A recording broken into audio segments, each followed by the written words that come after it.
यानंतर एक breaking news येते कोल्हापुरातून। कोल्हापूरमध्ये उद्या आता शिवशाहू सलोखा यात्रा निघणार आहे। शाहू नगरीमध्ये सध्या जातीय तणाव आणि धार्मिक सलोखा बिघडवण्याचं वातावरण आहे आणि याच पार्श्वभूमीवर खासदार शाहू महाराज छत्रपती, आमदार सतेज पाटील आणि इंडिया आघाडीचे सर्व घटक पक्षांच्या वतीनं शिवशाहू सलोखा यात्रेचं आयोजन सुद्धा करण्यात आलेलं आहे। उद्या म्हणजेच 18 जुलैला संध्याकाळी 4 वाजता शिवशाहू सलोखा यात्रा ही निघणार आहे। कोल्हापूरमध्ये पूर्वीप्रमाणेच जातीय धार्मिक सलोखा राहावा यासाठी म्हणून शिवशाहू सलोखा यात्रेचं आयोजन करणार असल्याचं यावेळी म्हटलं जात आहे। अधिकचे अपडेट घेऊयात आमचे प्रतिनिधी रणजित माजगावकर यांच्याकडनं।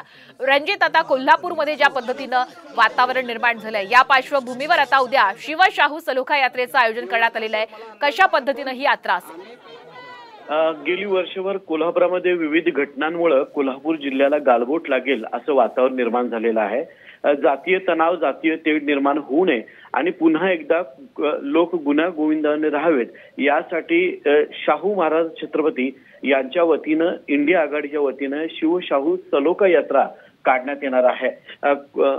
राजर्षी शाहू महाराज यांच्या समाधी स्थळापासून ही यात्रा निघेल आणि कोल्हापुरातल्या छत्रपती शाहू शिवाजी चौक या परिसरात या यात्रेचं सांगता होणार आहे। कोल्हापुरातल्या सर्व नागरिकांना या यात्रेमध्ये सहभागी होण्याचं आवाहन करण्यात आलेलं आहे। कोल्हापुरातल्या गडावर अतिक्रमणाचा वाद झुला झालेला आहे आणि त्या अनुषंगाने आता जातीय तणाव हा निवडण्याच्या अनुषंगानेच आता शिवशाहू सलोखा यात्रेचं आयोजन करण्यात आलेले। धन्यवाद आपण दिलेल्या संपूर्ण अपडेट बद्दल।